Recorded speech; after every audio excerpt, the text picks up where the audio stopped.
ಯಾ ದೇವಿ ಸರ್ವಭೂತೇಷು ವಿದ್ಯಾರೂಪೇಣ ಸಂಸ್ಥಿತಾ ನಮಸ್ತಸ್ಯೈ ನಮಸ್ತಸ್ಯೈ ನಮಸ್ತಸ್ಯೈ ನಮೋ ನಮಃ. ಹರೇ ಕೃಷ್ಣ, ಹರೇ ಶ್ರೀನಿವಾಸ. ಆಧ್ಯಾತ್ಮ ಬಂಧುಗಳೇ, ಜಗನ್ಮಾತೆಯ ಆರಾಧಕರೇ, ಶರದೃತುವಿನ ಆಶ್ವೀಜ ಮಾಸದ ಶುಕ್ಲಪಕ್ಷದ ಪ್ರತಿಪತ್ತಿನಿಂದ ಆರಂಭವಾಗುವ ನವರಾತ್ರಿ ನವದುರ್ಗಾ ಪೂಜಾ ವಿಧಾನವನ್ನು, ನವರಾತ್ರಿಯಲ್ಲಿ ನಡೆಸಬಹುದಾದ ಕುಮಾರಿ ಅಥವಾ ಕನ್ಯಾ ಪೂಜೆಯ ಮಹತ್ವವನ್ನು, ಕನ್ಯಾ ಪೂಜೆಯ ವಿಧಾನವನ್ನು, ಅಖಂಡ ಜ್ಯೋತಿ ಹಚ್ಚುವ ವಿಧಾನವನ್ನು, 1 ರಿಂದ 6 ದಿವಸಗಳ ಎಲ್ಲ ರೀತಿಯ ನವರಾತ್ರಿ ನವದುರ್ಗಾ ರೂಪಗಳ ಸರಳವಾದ ಪೂಜಾ ವಿಧಾನವನ್ನು ಇಲ್ಲಿಯವರೆಗೆ ನಾನು ತಿಳಿಸಿದ್ದೇನೆ. ತಾವೆಲ್ಲರೂ ಕೂಡ ಉತ್ತಮ ರೀತಿಯಲ್ಲಿ ಸ್ಪಂದಿಸಿ ಅದನ್ನೇ ನೋಡಿಕೊಂಡು ಪೂಜೆಯನ್ನು ಮಾಡಿದ್ದೀರಿ ಎಂದು ಭಾವಿಸುತ್ತೇನೆ. ಇಂದಿನ ಸಂದೇಶದಲ್ಲಿ ಈ ವರ್ಷ 2025ರಲ್ಲಿ ಸೆಪ್ಟೆಂಬರ್ 29ರಂದು ಸೋಮವಾರ ಬರುವ ಈ ದಿವಸದ ದೇವಿಯ ರೂಪ, ಅಲಂಕಾರ ವಸ್ತ್ರದ ವರ್ಣ, ಪತ್ರ ಪುಷ್ಪಗಳು, 7ನೇ ದಿವಸದ ದೇವಿಯ ಧ್ಯಾನ ಮಂತ್ರ, ನೈವೇದ್ಯ ಇತ್ಯಾದಿ ಎಲ್ಲ ರೀತಿಯ ಪೂಜೆಯ ಮಹತ್ವವನ್ನು, ಪೂಜೆಯ ನಂತರ ನಡೆಸಬಹುದಾದ ಕನ್ಯಾ ಪೂಜೆಯ ವಿಧಾನವನ್ನು ಕೂಡ ಇದರಲ್ಲಿ ತಿಳಿದುಕೊಳ್ಳೋಣ. ವೀಕ್ಷಕರೇ, ತಾವು ಇಲ್ಲಿಯವರೆಗೆ ನನ್ನ ವಿಶ್ವನಾಥ್ ಭಟ್ ಎಂಬ ಯೂಟ್ಯೂಬ್ ಚಾನಲ್ಗೆ ಸಬ್ಸ್ಕ್ರೈಬ್ ಆಗಿರದಿದ್ದರೆ ಆಗಿ, ಉತ್ತಮ ಎಂದೆನಿಸಿದರೆ ಲೈಕ್ ಮಾಡಿ, ನಿಮ್ಮೆಲ್ಲ ಬಂಧು ಮಿತ್ರರಿಗೆ ಶೇರ್ ಮಾಡಿ, ನಿಮ್ಮ ಪ್ರಶ್ನೆ ಮೆಚ್ಚುಗೆ ಸಂದೇಹಗಳನ್ನು ಕಮೆಂಟ್ ಮೂಲಕ ನಮಗೆ ತಿಳಿಸಿ. ಶ್ರೋತೃಗಳೇ, ಶರದೃತುವಿನ ಆಶ್ವೀಜ ಮಾಸದ ಶುಕ್ಲ ಪಕ್ಷದಲ್ಲಿ ವಿಶೇಷವಾಗಿ 7ನೇ ದಿವಸ ಸರಸ್ವತಿ ಪೂಜೆಯೂ ಕೂಡ ಬರುವುದರಿಂದ ಆ ದಿವಸವೇ ಮಕ್ಕಳಿಗೆ ಅಕ್ಷರಾಭ್ಯಾಸ ಮಾಡಿಸುವ ವಿಧಾನವು, ಸರಸ್ವತಿ ಮತ್ತು ವೇದವ್ಯಾಸ ದೇವರ ಪೂಜೆಯ ವಿಧಾನವು, ಪುಸ್ತಕ ಪ್ರತಿಷ್ಠೆ ಇತ್ಯಾದಿಗಳು ಕೂಡ ನಡೆಸಬೇಕಾಗುತ್ತದೆ. ಸರಸ್ವತಿ ಪೂಜೆಗೆ ಮುಖ್ಯವಾಗಿ ವೇದವ್ಯಾಸ ದೇವರ ಪೂಜೆಗೆ ಮೂಲ ನಕ್ಷತ್ರವು ಸಿಗಬೇಕಾಗಿರುವುದರಿಂದ ಈ ವರ್ಷ ಆಶ್ವೀಜ ಮಾಸ ಶುಕ್ಲ ಪಕ್ಷದ ಸಪ್ತಮಿ ಎಂದರೆ 2025ರಲ್ಲಿ ಸೆಪ್ಟೆಂಬರ್ 29ರಂದು ಸೋಮವಾರದಂದು ಮೂಲ ನಕ್ಷತ್ರ ಬಂದಿದೆ. ಸರಸ್ವತಿ ಪೂಜೆಯಾದ ನಂತರ ಅಕ್ಷರಾಭ್ಯಾಸವೂ ಕೂಡ ಇಂದೇ ಪ್ರಾರಂಭ ಆಗಲಿದೆ.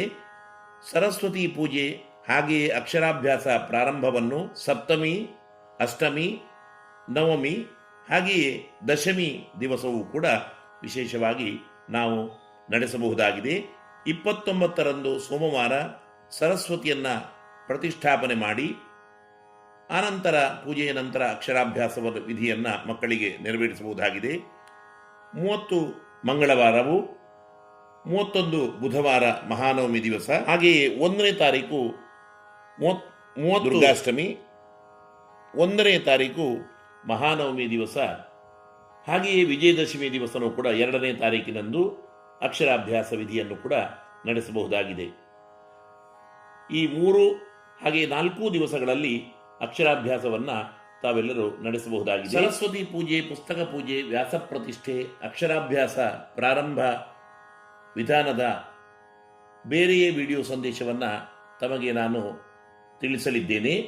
ಇಂದಿನ ವಿಡಿಯೋ ಸಂದೇಶದಲ್ಲಿ ದೇವಿಯ 7ನೇ ದಿವಸದ ರೂಪದ ಮಹಿಮೆಯನ್ನು, ಸರಳವಾದ ಪೂಜಾ ವಿಧಾನವನ್ನು ಇದರಲ್ಲಿ ತಿಳಿದುಕೊಳ್ಳೋಣ. ವೀಕ್ಷಕರೇ, ಸೆಪ್ಟೆಂಬರ್ 29 ಅಂದರೆ 2025ರಲ್ಲಿ ಸೋಮವಾರದಂದು ನವರಾತ್ರಿ ಪರ್ವಕಾಲದ ಸಪ್ತಮ ದಿನ, ಸಪ್ತಮಿ ತಿಥಿ ಆಗಿದ್ದು 7ನೇ ದಿವಸದ ಪೂಜೆಯನ್ನು ಇಂದು ನೆರವೇರಿಸಬೇಕು.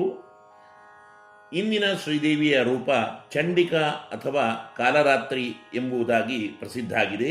ಕಾಲರಾತ್ರಿ ದೇವಿಯು ದುರ್ಜನರಿಗೆ ದುಸ್ವಪ್ನ ತರಿಸುವ ಕರಾಳ ರೂಪವನ್ನು ಧರಿಸಿಕೊಂಡು ದುಷ್ಟ ಭಯಂಕರಳು, ಸಜ್ಜನರಿಗೆ ಭಕ್ತರಿಗೆ ಬರುವ ಎಲ್ಲ ರೀತಿಯ ಭಯ ಆತಂಕವನ್ನು ನಿವಾರಿಸುವವಳು ಆಗಿದ್ದು ಪರಮ ಮಂಗಲದಾಯಕಳು ಆಗಿದ್ದಾಳೆ. ಏಕ ಜಟೆ ಉಳ್ಳವಳಾಗಿದ್ದು ನಗ್ನಳಾಗಿ ಕತ್ತೆಯಲ್ಲಿ ಕುಳಿತುಕೊಂಡು ನಾಲಿಗೆಯನ್ನು ಚಾಚಿದ ತೈಲ ಸಿಕ್ತವಾದ ಶರೀರದಿಂದ ಅತ್ಯಂತ ಘೋರ ರೂಪಳಾಗಿದ್ದರೂ ಕೂಡ ಭಕ್ತರಿಗೆ ಇವಳ ರೂಪ ದರ್ಶನದಿಂದ ಪ್ರಸನ್ನಳಾಗಿ ಸರ್ವ ರೀತಿಯ ಇಷ್ಟಾರ್ಥವನ್ನು, ಮಂಗಲವನ್ನು ಕೂಡ ಕರುಣಿಸುವ ಮಹಾಮಾತೆ ಆಗಿದ್ದಾಳೆ.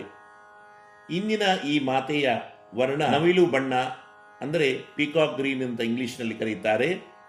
ಇಂತಹ ಹಸಿರು ವರ್ಣದ ಸೀರೆಯಿಂದ ಶ್ರೀದೇವಿಯ ಮೂರ್ತಿಯನ್ನು, ಮಂಟಪವನ್ನು, ಕಲಶವನ್ನು ಅಲಂಕರಿಸಿ ಸೀರೆ ಅಥವಾ ರಬಕೆ ಕಣವನ್ನು ಅದರ ಮೇಲಿಟ್ಟು ಪೂಜಿಸಿ, ಅದೇ ಹಸಿರು ವರ್ಣದ ಪೀಕಾಕ್ ಗ್ರೀನ್ನ ಬಟ್ಟೆಯನ್ನು ಪೂಜೆ ಮಾಡತಕ್ಕಂತಹ ಸುಮಂಗಲ್ಯರು ಕೂಡ ಉಟ್ಟಿಕೊಂಡು, ಎಲ್ಲ ಪುರುಷರು ಕೂಡ ಭಕ್ತರೂ ಸಹ ಸಾಧ್ಯವಿದ್ದರೆ ಹಸಿರು ಬಣ್ಣದ ಬಟ್ಟೆಯನ್ನು ಧರಿಸಿಕೊಂಡು ಪೂಜೆ ಮಾಡಿದರೆ ಉತ್ತಮ.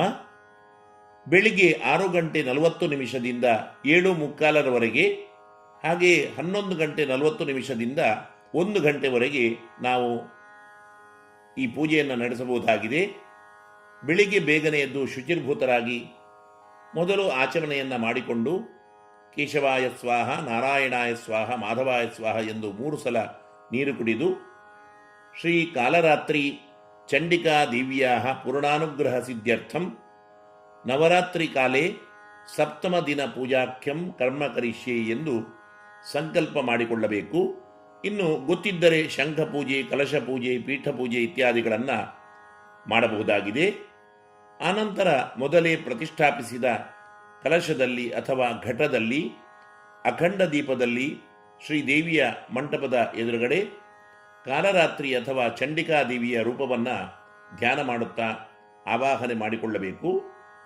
ಕಾಲರಾತ್ರಿ ದೇವಿಯ ಧ್ಯಾನ ಮಂತ್ರ ಹೀಗಿದೆ: ಏಕವೇಣಿ ಜಪಾಕರ್ಣ ಪೂರಾ ನಗ್ನ ಖರಸ್ಥಿತ ಲಂಬೋಷ್ಟಿ ಕರ್ಣಿಕಾಕರ್ಣಿ ತೈಲಾಭ್ಯಕ್ತ ಶರೀರಿಣಿ. ಕಾಲರಾತ್ರಿ ಚಂಡಿಕಾ ದೇವಿಯೈ ನಮಃ ಎಂದು ಕಲಶದ ಮೇಲೆ, ಪ್ರತಿಮೆಯ ಮೇಲೆ, ಮಂಟಪದಲ್ಲಿ ಅಕ್ಷತೆಯನ್ನು ಹಾಕಿ ಆವಾಹನೆ ಮಾಡಿಕೊಂಡು ಇಷ್ಟಮಂತ್ರ, ದೇವಿ ಭಾಗವತ ಅಂದರೆ ಸಪ್ತಶತಿ ಇತ್ಯಾದಿಗಳನ್ನು ಆದಷ್ಟು ಗೊತ್ತಿದ್ದರೆ ಪಾರಾಯಣ ಮಾಡಿಕೊಂಡು ಈ ದೇವಿಯ ರೂಪಕ್ಕೆ ಇಷ್ಟವಾದ ಗುಲಾಬಿ, ಕಮಲ ಪುಷ್ಪವನ್ನು, ಇತರ ಹೂಗಳಾದ ಕೇಪುಳ, ದಾಸವಾಳ ಹೂಗಳನ್ನು ಕೂಡ, ದೂರ್ವ, ಬಿಲ್ವ, ಮಲ್ಲಿಗೆ ಇತ್ಯಾದಿಗಳನ್ನು, ಪತ್ರೆಗಳನ್ನು ಅರ್ಪಿಸಿ ಇಂದಿನ ದೇವಿಯ ರೂಪಕ್ಕೆ ಇಷ್ಟವಾದ ನೈವೇದ್ಯ ಮೊಸರನ್ನ ಅಥವಾ ಪೊಂಗಲ್, ಚಿತ್ರಾನ್ನ ಇತ್ಯಾದಿಗಳನ್ನು ಅರ್ಪಣೆ ಮಾಡಿ ಪಂಚವಿಧ ಫಲವಸ್ತುಗಳು, ಎಲೆ ಅಡಿಕೆ ಇತ್ಯಾದಿಗಳನ್ನು ಸಮರ್ಪಿಸಿದ ನಂತರ ತುಪ್ಪದ ಮಂಗಳಾರತಿಯನ್ನು ಬೆಳಗಬೇಕು. ಮಹಾಪೂಜೆಯ ನಂತರ 8 ವರ್ಷದ ಪ್ರಾಯದ ಕನ್ಯೆಯಲ್ಲಿ ಶಾಂಭವಿ ಎಂಬ ದುರ್ಗಾರೂಪವನ್ನು ಆವಾಹನೆ ಮಾಡಿಕೊಂಡು ಅವಳಿಗೆ ಗಂಧ ಕುಂಕುಮಾದಿಗಳನ್ನು ಹಚ್ಚಿ ಆ ಮಗುವಿಗೆ ಇಷ್ಟವಾದ ಬಟ್ಟೆ ವಸ್ತುಗಳನ್ನು ಕೊಟ್ಟು ಪೂಜಿಸಬೇಕು. ಆನಂತರ ಗುರುದಕ್ಷಿಣೆ, ಸುಮಂಗಲ್ಯರಿಗೆ ಬಾಗಿನ, ಮಂಗಲ ವಸ್ತುಗಳನ್ನು ಕೊಡಬಹುದಾಗಿದೆ ಎನ್ನುತ್ತಾ ನನ್ನ ಮಾತನ್ನು ಕಾಲರಾತ್ರಿ ಚಂಡಿಕಾ ದುರ್ಗಾಂತರ್ಗತ ಲಕ್ಷ್ಮೀ ನರಸಿಂಹನಿಗೆ ಅರ್ಪಿಸುತ್ತೇನೆ. ಸಮೇ ವಿಷ್ಣು ಪ್ರಸೀದತು, ಸಮೇ ವಿಷ್ಣು ಪ್ರಸೀದತು.